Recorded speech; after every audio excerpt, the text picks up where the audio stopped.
Hi everybody, welcome back. My name's Claire. This is my art channel, Rainbow Acrylics, Fluid Art. Today I'm going to do an experiment. I've got really fed up recently with buying Flood Floetrol. We don't get it in the UK. I have to order it on eBay. It gets shipped over from America, and I've just had an off bottle and it absolutely stinks. It's awful and it's lumpy. It's obviously just gone off. I've contacted the seller, and the seller is basically accusing me of lying and saying, well, when it went out, it was fine and it was a clean bottle and it was new and blah, blah, blah. Anyway, I've had enough. So do I actually need to be using Flood Floetrol all the time?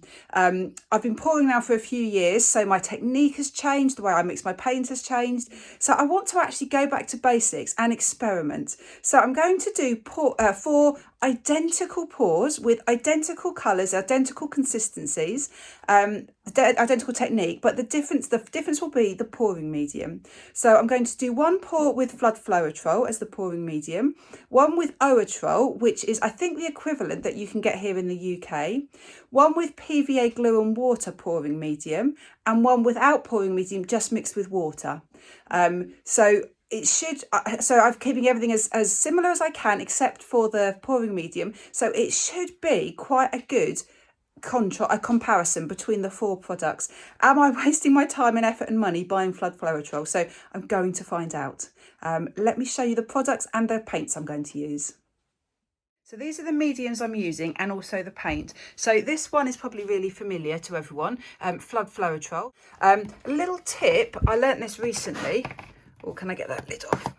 You always need to filter your Flood Floetrol because it gets lumps in. This is just nylon tights, which I've cut, and then I've put a hairband around. So when I pour out of that, it's going to filter it. And I put the lid back on and it stays wet, so it doesn't dry out. So I can just keep filtering it every time I pour that. This one here, this is the Oatrol. So this is the UK version.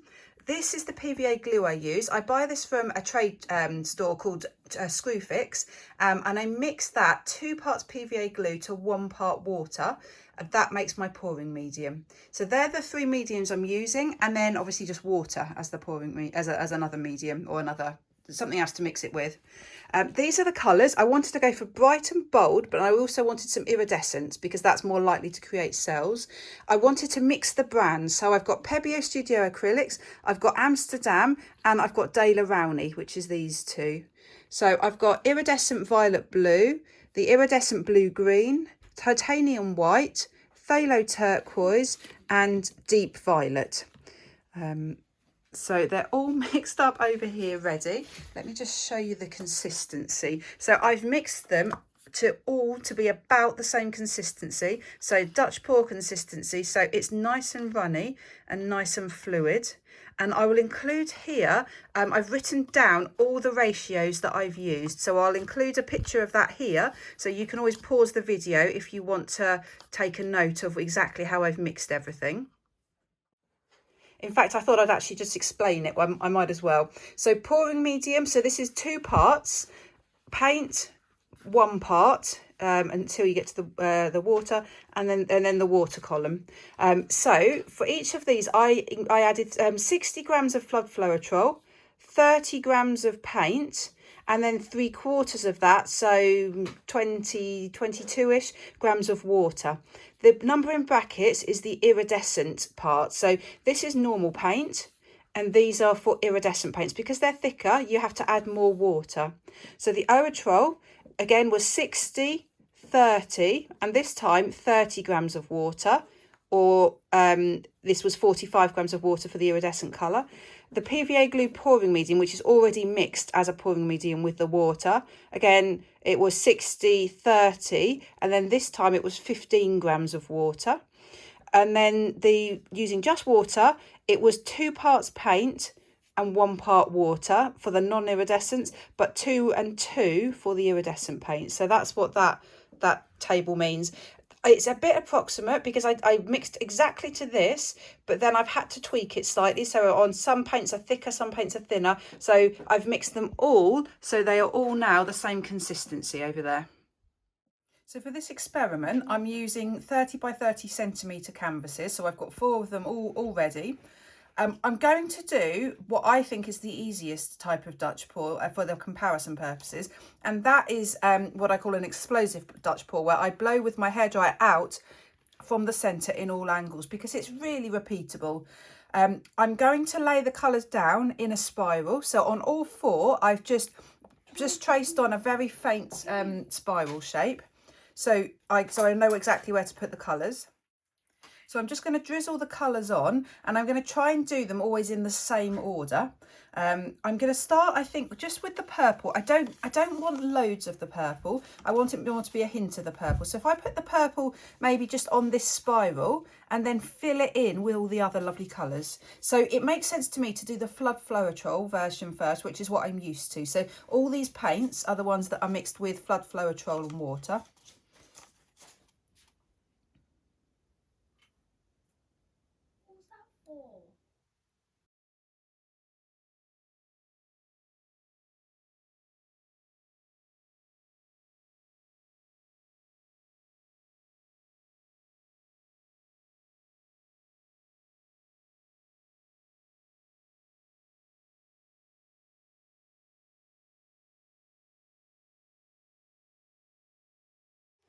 So there's still a few bare sections of canvas. That doesn't matter at all. There's plenty of paint on here.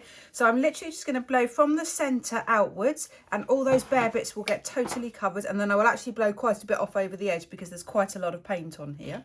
So from the centre outwards, and then in all directions.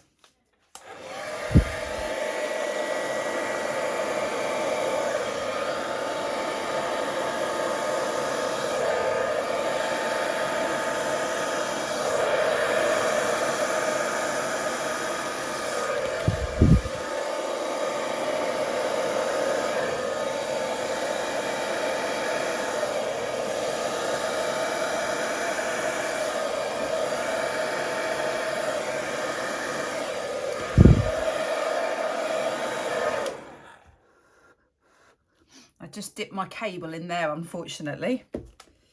Right, let's have a little look. Not happy about the amount of pink there and the white. I think that's too much, but actually you've got this wonderful motion, and some of the cells that are popping up are gorgeous.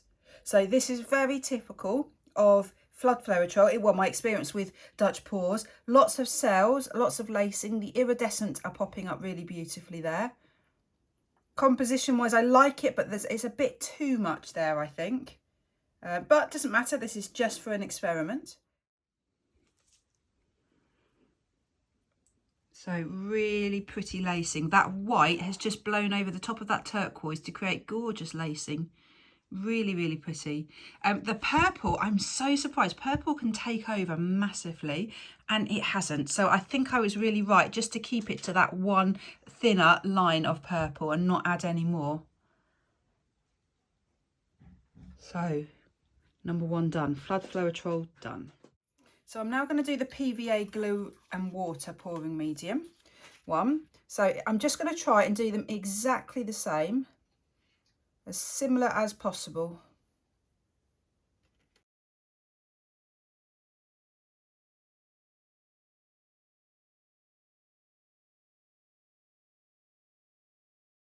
Where's what?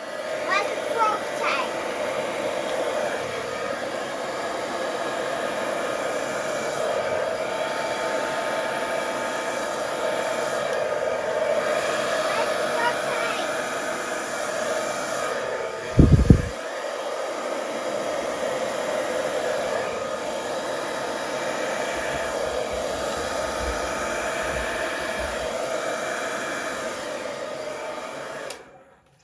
Wow, that is totally different.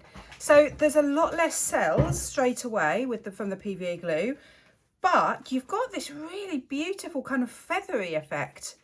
It does, I think if you have them side by side, it will actually look very different.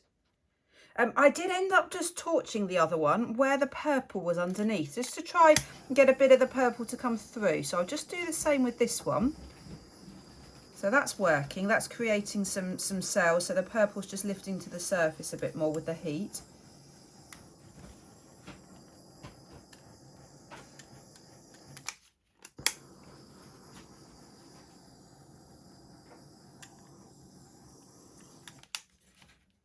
So actually over time, more cells are appearing. That green, again, there's the white lacing around the edge of the green. Let me show you up close. So there are cells.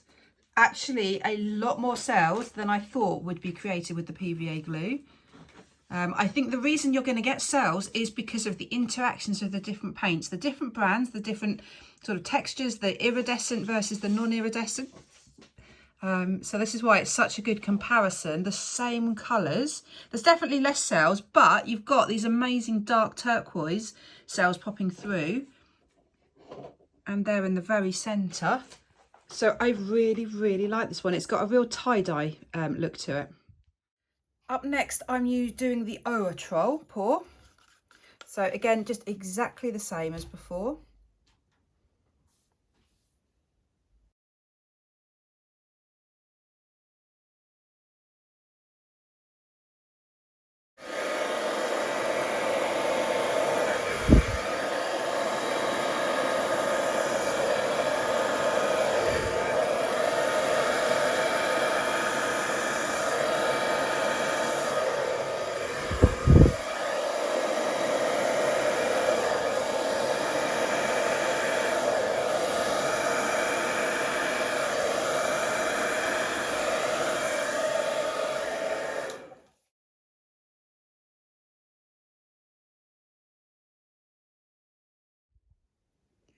So my first impression with the Floetrol is that there were 0 cells, absolutely no cells at all in comparison to the others. And I torched the purple, but I torched loads. I torched for ages, and you could see all the little spots where the heat had been. So I had to go over. You can even see it here, like a circle there and a sort of circle here. It didn't, the diffuse heat didn't really pick up any cells. It had to be really intense heat to get the little speckles to come through. So definitely different, very, very different from the other two. No natural cells at all. I had to work really hard to get these cells, and actually I'm not sure I like it with those cells. So yeah, very, very different this time. Last but not least, this is my paint and water mixture.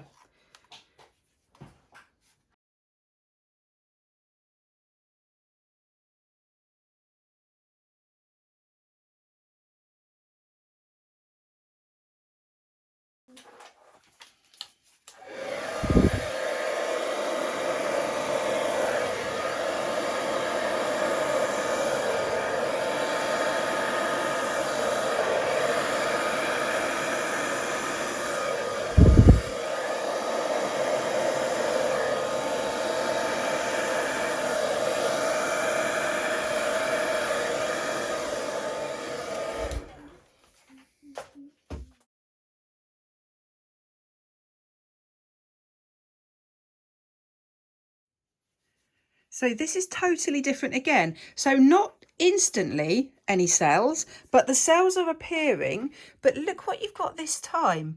These much more kind of organic, natural looking patterns and details. Totally different. So not typical cells, but really irregular, natural looking effects.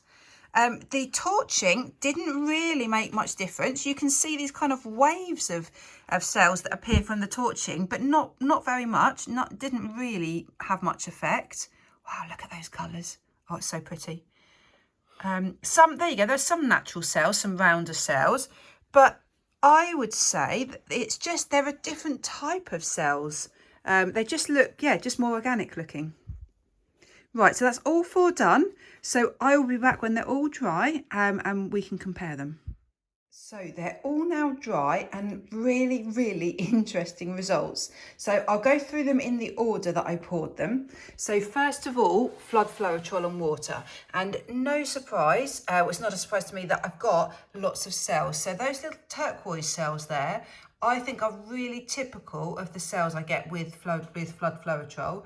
You've got some slightly unusual looking lacing. That's less typical, I would say. It's really pretty. It's really full on. So you actually there's a lot of detail. There's a lot of drama here, a lot of cells. So yeah, quite busy, quite crazy. So let's move over to the PVA glue, and you can see massive difference. So the PVA glue one looks much more like tie-dye. You get all these wonderful sort of fluted effects where the colours just float over the top of each other. So less cells, you've got more emphasis on the actual colours.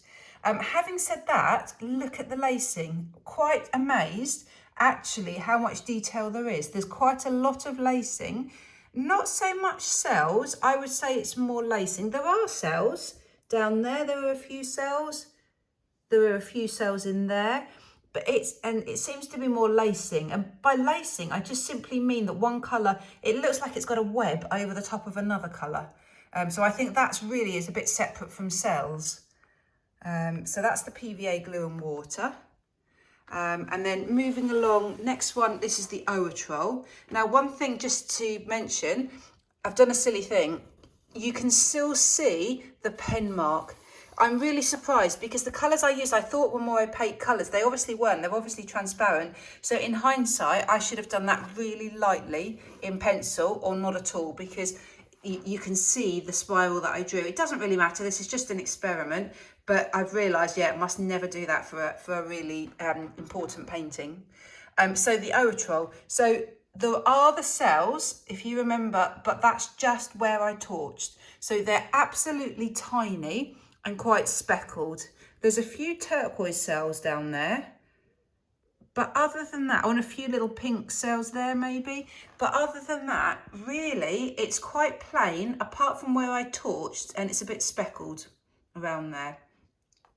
And then last but not least, this is my water mixture. So it's got that real tie-dye effect again, which is really similar, I think, to this one, which is the PVA glue and water. So it's a more, yeah, it's just a more sort of elegant design where you can see the colours just blowing over each other. You've got cells, but they're much more random, much more irregular shaped. You've got them in the turquoise, but not necessarily in the other colours. This is the biggest section of cells, and you can see they're just very unusual, really pretty, but they're not regular, they're not round, but really pretty. That's not a negative or a positive, that's just just an observation between them. So that's all four. What do you think? What do you think matters in a painting? Do you think we need cells? I'm going to go probably for my least favourite. My least favourite, 100%, is the Oatrol. Don't like the Oatrol at all. So let's put the other three together. I'm really not sure. I like all the cells in the Flood Floetrol one, but equally I like the kind of tie-dye effect in the others. When I first picked up this one, the one with just the water, I was amazed at just how bright these colours are. And I think it's just because there's no actual pouring medium. So you've just got just more of the actual coloured paint. It's more highly concentrated, so maybe more highly pigmented in the mixture. So I was actually blown away by the colour, the brightness of the colour is definitely more so. You probably can't see it on here, but it's definitely brighter than the other two. I don't know. I just don't know which I prefer. To be honest, I like them all. And my question is, if I'm not sure which I prefer, is it even worth investing a lot of time and money in the Flood Floetrol? You definitely get more cells with the Flood Floetrol. You get more lacing, I think, with the PVA glue, and you get more kind of irregular cells with the water. But I'm not sure which I prefer. I know going forwards, I'm definitely going to do more just with water because I'm fascinated by that effect. But let me know, what do you like? What do you think works best? So do you prefer Flood Floetrol? Do you prefer PVA glue? Or do you prefer just water? I'm fascinated to know what everybody else thinks. Please leave me a comment. Let me know which you prefer, which order you prefer these in. Great, thank you so much for watching. Any comments, any questions you have, please, leave them in the comments below. Thanks for watching. Take care. Bye.